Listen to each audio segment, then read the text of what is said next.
Good, we can go. I'm ready for you. Cool. So, on the subject of inspiration, Alex, Yeah. I wanted to dive deeper into that by understanding, what you think of inspiration, particularly self-inspiration, and what are some of the things that you do to inspire yourself and keep it consistent as Mm. you work on yourself and your goals? Look, I think inspiration is it's a fickle thing. It's not something that you can always rely on, but it is powerful. And personally, I believe self-inspiration is the key. So if you can inspire yourself when there's no one around you, that's the thing that's going to keep you going in hard times, you know? Yeah. So like how I like to inspire myself, a lot of the times it's through prayer. Praying helps me. Um, and the thing is, the reason why I say prayer is because, you can speak to God and there's no judgment there. You can say anything. And he already knows everything, not to turn this into a faith podcast, but like, I'm just being honest. He already knows whatever you're going through. So there's no sense of judgment or anything like that. You can just be honest. Um, Mm. and the second thing that I would say is I like to inspire myself, especially when I'm facing challenges, by thinking about how far I've come in my own individual journey. And not like it's not something that you should think, okay, someone else is going to think I've come far. You must ask yourself, okay, where was I in the past and what do I have today that I would have loved to have had? Because there's so much that you take for granted. Familiarity breeds contempt. For You've sure. achieved things today that you would have loved to achieve when you were younger. And once we get there, it's so easy to take it for granted. So yeah, inspiration. Oh, the last thing I'll say on it as well is like sometimes I feel like inspiration is the byproduct of other emotions. So Yeah. like gratitude and discipline, sometimes they create inspiration just as a byproduct of you focusing on that. Yeah. Yeah. Yeah. Yeah. What about you? Yeah, I must say I agree with you 100% there. And just to add on to the tail end of your answer there, like by definition, inspiration is obviously the process of being mentally stimulated to do or create something, right? Hmm. And like, the reality is that, that there's two forms of inspiration, like there's self-inspiration and then there's inspiration that you get from your environment or seeing others close to you, do something. So, I'd like to say the same. I kind of like, divide my inspiration in those two elements. Firstly, self-inspiration, number one, through prayer. And then number two, through, counting your blessings. Yes. I think when you understand where you are and understand where you've come from, it's a lot easier to stay grounded and also have a good understanding of the fact that there's still more to come. Well And said. then the second leg of inspiration for me is obviously, I think, environment people. Yes. I think if you place yourself in environments where, you have good mentors, people encouraging you, um, people loving you, people caring for you, and also showing that they believe in you, Yeah. you're more likely to get that second kick, which I think is obviously not the one that you need to validate yourself with, Yes. but the one that almost kind of reinforces what you're feeling inside. 100%. So yeah, I think it's in a nutshell, I think inspiration is one of the sweetest ingredients in life. Because if you're not inspired to do something, then you are basically doing it cold. You know, Yes. and yes, in life, there's a lot of things, or a lot of times where you do things cold, but those bursts of inspiration actually make the journey a little bit easier and a lot more fulfilling. I And I agree. think also when you lose inspiration, when you cannot find inspiration anymore in whatever you're doing, um, both internal inspiration and external inspiration, then you need to ask yourself some questions.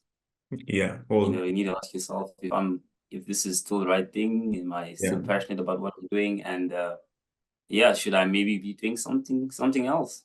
100%. Yeah. And Yeah, it's like when you lose inspiration, you tend to go into autopilot. You're not present yeah, because you're feeling that numbness, you know. Yeah, for And sure.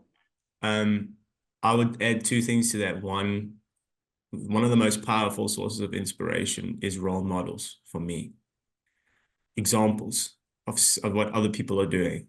And Yeah, often, like I spoke about it in the last episode, where when you admire somebody, that generally it's because they are doing something that you do, and you want to cultivate it more. yeah, I would say the same thing with role models. It's like it inspires you to see someone else doing something that you know you can do and that you do, you know. Um, so 100%. that's the first one. And then the second one, something that inspires me, and this sounds kind of gross. I don't know if it sounds gross, but it's like we're all gonna die.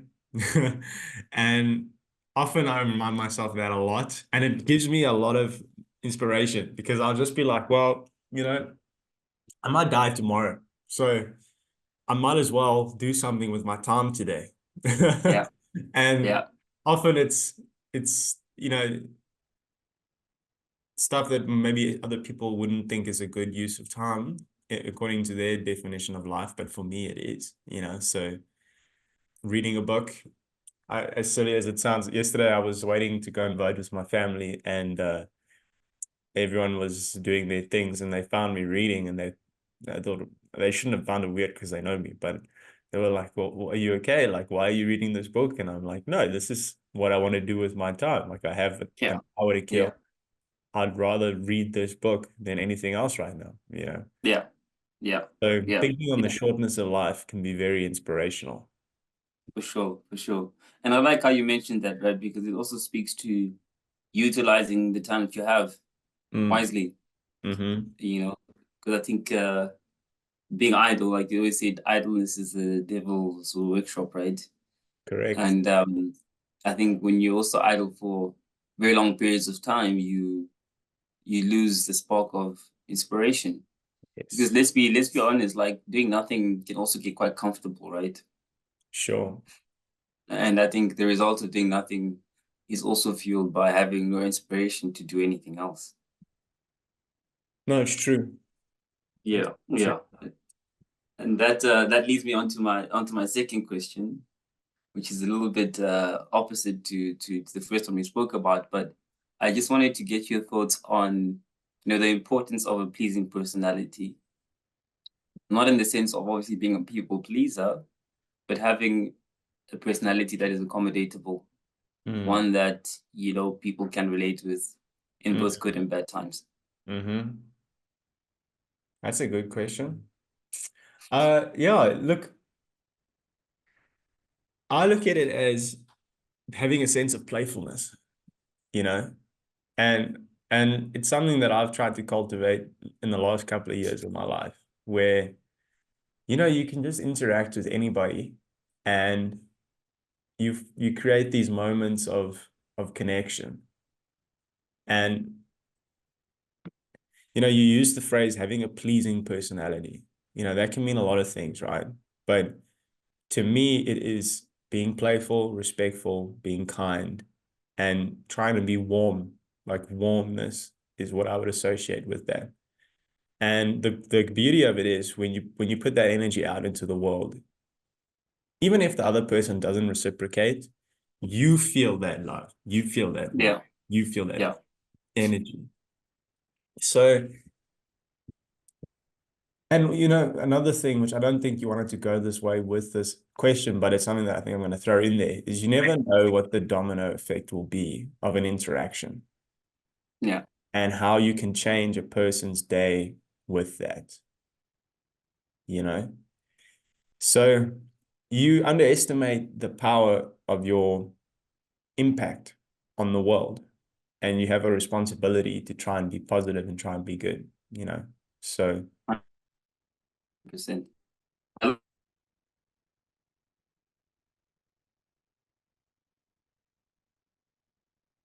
sorry, everybody, we're having technical difficulties. My co-host Tineiwo has obviously frozen on the screen. So I'm just gonna see what's crack-a-lacking here. Let me let me just pause the recording. And we're back. Yeah. So what I was saying there about the domino effect that you mentioned was, what I try to do to cultivate a pleasing personality is that I enjoy smiling. So I like to use that as a form of communication and expressing who I am. Mm-hmm. To speak on the topic of domino effect that you mentioned, 95% of the time when you smile at someone, they give you back the emotion that they're feeling, right? So if you smile at someone and they're in a good state, they'll smile back. If Yeah. they're in a bad state, they won't smile. And if they're not well, they will be comfortable to tell you that they're not well, you know? So for me, like one element of a pleasing personality is being the first one to show happiness and joy at the fact that you're meeting this person or around this person. Yeah. And I think that sets a good foundation, right? And it's it's it's always it's a bit unfortunate that in life not everyone uh gives a smile is willing to give a smile first. I think human beings tend to take themselves too seriously. Yeah. I see it a lot in like the corporate environment and stuff. Yeah. Um, but yeah, I think a smile can go a long way. Humor and a smile are two very powerful traits of a pleasing personality, and it's always humbling to see the power of those two things. Yeah. In any engagement, even if you're dealing with a overly strict and overly serious audience, the power of a smile really makes everyone comfortable, and I think allows for you to be seen as one that has a pleasing personality. Yeah. And I think, you know what the interesting thing is, like when it's a group of people, it's still a group of individuals, right? And you you they're just waiting for somebody to take the lead and take Yeah, the first step. So like 100%. um I found, when I go to the gym, sometimes I'm in the sauna, and generally I'm one of the younger people that's there. It's so quiet. Like people are so nervous to say something. They're scared that they're gonna get judged or shouted at or something. But as soon as you break the tension, Yeah, like a flood, everybody just like da, da, da, da, da, da. And it's like the domino effect, that ping pong, like you throw the ball over and then they can hit it back. And yeah, sure. this is something that I've seen all over the world. When I've traveled, like obviously some people are less receptive. Some cultures seem to be less receptible to it than others. 100%, 100%. And that is something about South Africa that I absolutely love, is that you can banter with anybody, anybody. Yeah, It can be the yeah, policeman, it could be the teller at the Woolies or whatever. Everyone's ready to give you a smile and a laugh and a chuckle, yeah, which is yeah, yeah, yeah. It's amazing, like that you mentioned that concept, right? And I think that's why, like, yes, not all cultures might be receptive to it, but I think something that's common across all cultures, especially when, in a formal setting or not even informal setting where like a large group of individuals gather, hmm whether it be it an MC or a meeting host or a conference, yeah, there's always some sort of an icebreaker, yeah. you If they know. do it well. Yeah, to if they can do it well, right? To kind of like release the tension and the awkwardness in the room around the fact that you may have people gathered in one place that don't know each other. And I think that icebreaker is almost like an invisible way to connect people and to bring a level of comfort so that people can engage Yeah, and release the energy required to absorb what they need to absorb from the session. well said. So yeah, those are my two questions. What are yours for this morning? Well, actually, one of my questions is inspired by something that you posted on Instagram. So social media is not all bad. There's some good to Yeah, it. yeah. I wanted to ask you on the subject of quality thoughts.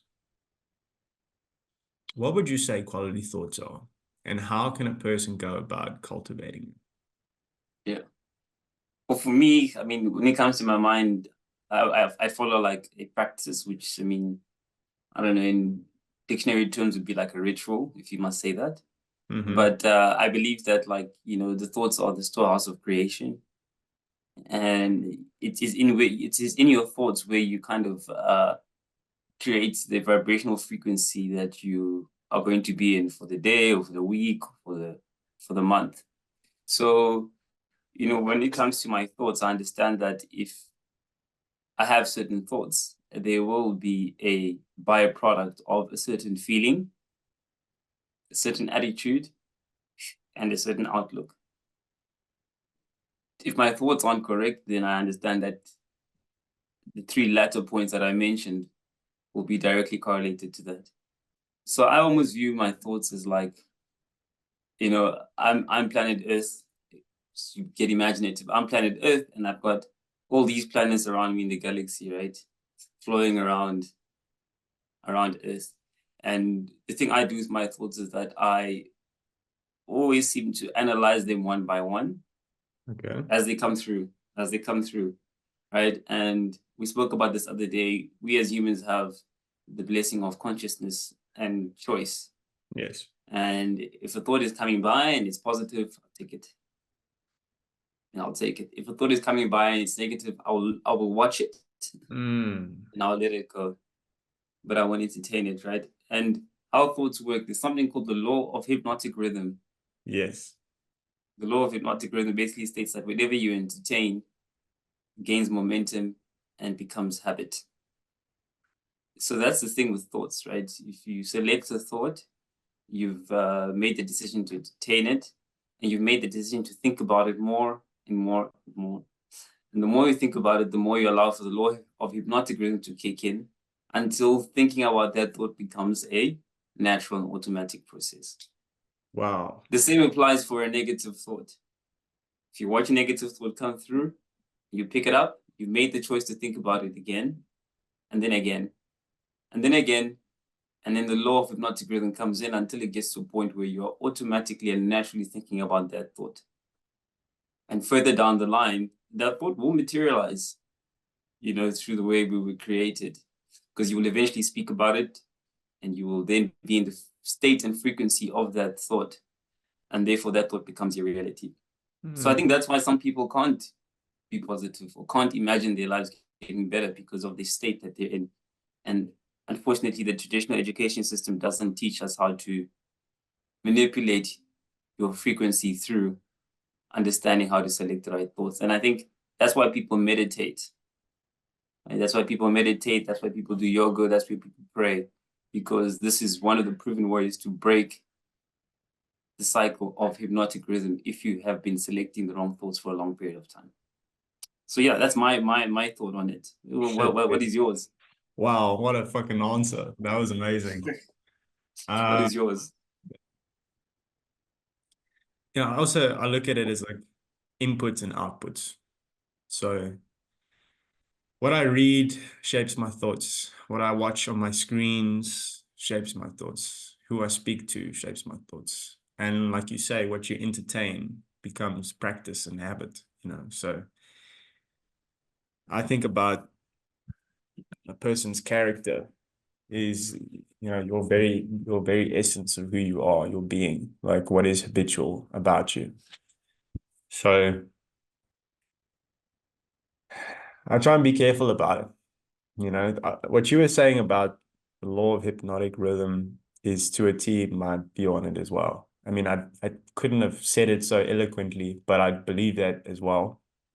And this not the sad thing, but like you say, the school system doesn't teach you that from a young age. It's a wisdom that needs to be taught from a young age because it'll save a lot of people from going down paths that they don't want to go. And if you were made aware of how serious the business of thoughts actually are, you would take it more seriously. Yeah. So So well said. yeah, So well said. inputs and outputs. That's my thoughts. That's my opinion on thoughts. What you put in is what you're gonna get out. So if you cannot watch garbage, read trash, and speak to terrible people and not be affected by it in some way. Yeah. Will be. 100%. 100%. So And I think a really good example of living in Africa as an example, you read the news quite a bit, right? But at this point in time, I'll use South Africa alone, or maybe Africa as a continent. We have the biggest amount of Africans returning to Africa, more than ever. So you find that there was a point where there was this mass exodus of people leaving. And I believe that was because there was a lot of negative connotation about the future, right? Of Mm, which to a certain extent was false. But because there was so many people entertaining the conversation, those thoughts became reality and fueled the decision to leave. yeah. Now, 10, 15 years later, yes, it's gotten a bit worse, but it's not, it hasn't fallen. Yeah. And the reality is that there is still great Hope. possibility of progress. Absolutely. And there's So I lots think of it's signs of positive uh, uh, rejuvenation. yeah. I mean, what's happening here is happening all over the world, right? I mean, Yeah, we follow the Central Bank of America. I mean, if inflation is going up in America, like, dude, it's gonna happen here. It's just inevitable. The cost of living is happening. It's gonna happen here, and it's relative to the strength of the currency, right? sure. So, like, if you're gonna go to an advanced, yes, inflation might be 1% or 2%, but the absolute value of that inflation is absolutely extraordinary. Yeah, So rather stay in your comfort zone if you have the capabilities and the opportunities to, and suffer a less numerical increase in the cost of living as compared to going somewhere else we have no support system, less absolutely. familiarity with the environment, etc, etc. It's So definitely not always green on the other side. yeah, for sure, for sure, for sure. And I think that just stems from thoughts. And Yeah, like if you sit with complainers, the outlook's going to be the same as complainers. You absolutely. cannot to get too much on politics there. Well, yesterday was voting day. So Yeah, for technically, sure. if there was a moment to talk about politics, that was it. You know, Yeah, hundred that's how percent, you hundred really percent. talk. Evidence, right? Yeah. Yeah, yeah, 100%. Um, yeah, okay, that's a great. We've wrapped that one up very nicely. How are we doing for time? Do you need to run? Yeah, I think You the can five do minutes is a five meeting. more minutes. Okay, Yeah, cool. This is a question that I thought of this morning, which was heavily inspired by my recent travels. As a guy who travels a lot, every time I speak to you, every month, you're going here, you're going there. What would you say is the value of traveling for you personally? And what are some key things you've learned along the way from your travels? yeah. Well, for me, I mean, the value of travel is, like I said, I don't read as much as I used to. So, I mean, going to a new place is like reading a new book. Yeah. That's number one. And number two, I just think it allows you to structure your thoughts differently because you get real context of how big the world is and how small you are in comparison to the world.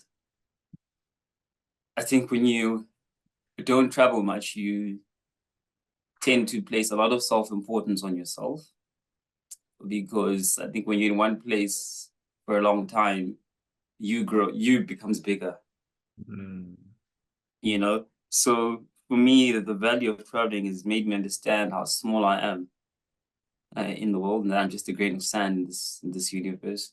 And if I really want to contribute and be bigger, then I need to be humble about it, and I need to learn from as many people and as many environments as I can. So yeah, for me, the value of traveling is the fact that it humbles you. yeah. And number two, it just allows you to have the correct chain of thought when it comes to understanding who you are in comparison to the bigger universe. And yourself, I mean, you travel quite a bit as well. You're quite well traveled. What has been so grounding for you about that experience? Yeah, look, you said something really cool there about how it's a substitute for reading. I thought a great way of phrasing that is saying you're reading the book of the world. Yeah, Yeah. I think it ties to what we spoke about yesterday about the personal reality and true reality. I think traveling helps you to move closer to true reality and it moves you yeah, away from personal reality, yeah, or it yeah, aligns those yeah, two yeah, because it challenges your beliefs about the world. When you go there and you see it, I mean, I'm not going to name where I went, but I traveled to a first world country recently, and I had a lot of preconceived notions about the place going into it. And when I went there, they didn't meet up to that vision that I had in my head. And it yeah, also for sure. it pushed me to look at South Africa in a different light and to be less critical of some of their shortcomings. 100%, 100%. And I like how you mentioned that about like living up to what you had thought, right? And I think it applies also sometimes to like being below what you had thought, right? So like I'll use Africa as an example. I mean, I'm a big advocate of Africa in general. And Mm, like one thing I love about Africa so much is that every time I go to a new African country, like my preconceived thoughts of it completely like get shut down yeah. because you know the general talk for anyone who hasn't been there is like it's a disastrous mess. And then you go there, and you see the amount of Americans, Europeans, Chinese who all have literally relocated to those locations and are living really great lives. Yeah. You know, so I think traveling gives you that accurate perception of the world, the true reality. Yes. And yeah, not everything is as bad as people make it seem. And I think if you have the right plan and you understand the environment well, you can live anywhere, of course, as long as there's no war, you know. Yeah. But opportunity is everywhere. And it's just about how you view it and the plan you have to unpack it. True. And you Yeah. know what? I think people fear what they don't know. Yeah. And for a lot of Europeans, Americans, they've never been to Africa, so they have a fear of it. Yeah. I get that. Yeah. When they think Africa, they think safari, Yeah. safari or Yeah. crime or Yeah. poverty. Yeah. They don't realize how sophisticated civilizations around the continent have been for Yeah. generations, you know. 100%. And you So know the nice thing about them is like first of all, people's like when they come and their shackles of the shackles of perception that they had, they quickly make accurate decisions. yeah, Like I can tell you, like in East Africa, there's probably more first world new immigrators in those places than there are the Africans. yeah, You know yeah, what I'm saying? Like yeah, it's that much. It's in the hundreds of thousands, you know? And I think that's just a great testament to like really coming to truth with yourself about the preconceived thoughts you had about an area, and then yeah. adapting your approach and your understanding of of the place that you are in. And like for some people, it becomes so life changing that they actually move to those spaces, you know, Same. and that's something I admire quite a lot. I think something that's interesting is, if you look at the world today, as far as growth potential is concerned, there are few places that rival Africa. Yeah, And we're almost seeing a little bit of like not an arms race, but a developmental race between countries in Africa to see who yeah, can emerge as the winners yeah, and the victors hundred and percent, the leaders. 100%, And the hundred competition percent, is high. for sure, There are some for sure. serious players that Yeah, are, and I was saying to my family yesterday, we were having this conversation. There's always capital in the world waiting, looking for investment opportunities. yeah, 100%. And they don't care whether you're in China, Japan, Africa, whatever. They care what's the return? What's the Yeah, risk? What's the return? hundred If percent, you, as a country in Africa, can give them a good proposition, they will flow there like opening 100%. that. 100%, 100%, 100%. So yeah, beautiful story there around like, and I think that just like sums up the episode quite nicely around, you know, experiencing physical reality and coming to terms with it, right? Yes. And I think that's one of the great joys of life. Yeah, it's almost the purpose. It's one of the Yeah, purposes, right? It's yeah, trying to yeah, see things for how they actually are and 100%, trying to become who you can be. I think if you made 100%, those your two purposes in life, then you probably do a good job. 100%, 100%. So yeah, I think that's a great place to wrap it up. Let's wrap it up. All right, man. Thanks for thanks for the early morning, brother, and have a super day. Always a pleasure. All right, everybody. We'll see you next time.